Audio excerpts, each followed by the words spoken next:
Malapit nang magbalik si Jamie Malonzo. Ayon sa kanya mismo, makikita na natin agad siya next year. So dahil sa injury, matagal ngang na-sideline ng forward ng Ginebra na si Jamie Malonzo.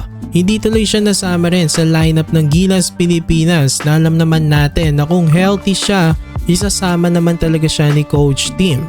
Malaking bagay nga itong si Malonzo sana lalo na sa Ginebra. One of the highest scorers siya ng team. So kung magbalik na nga siya next year, mas lalong lalakas ang Ginebra. Good news dahil after ng impressive win ng Ginebra sa Magnolia nung Christmas Clasico, natanong si Jamie kung kailan siya maglalaro sa Gene Kings at sinabi nito malapit na daw siyang magbalik, sabi nga niya sooner or later.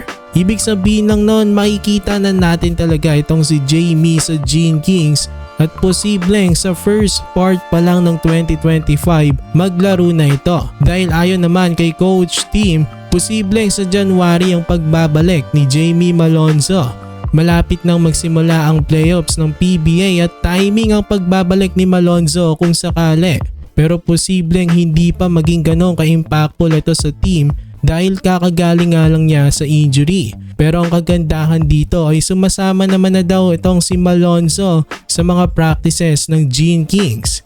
At balak din ni Coach Tim isama ito sa ensayo naman ng Gilas Pilipinas. Posibleng hindi pa siya makakapaglaro sa FIBA qualifiers. Pero kung okay na siya, may posibilidad na makasama siya sa final lineup ng Gilas Pilipinas para sa 2025 FIBA Asia Cup.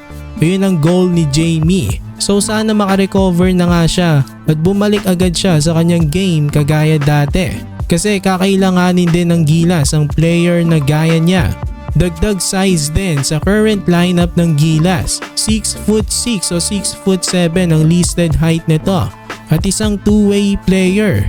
Malaking tulong siya sa Gilas kung healthy na siya. So yan lang naman ang ating video. Maraming salamat sa inyong panonood. Please like, share, and subscribe.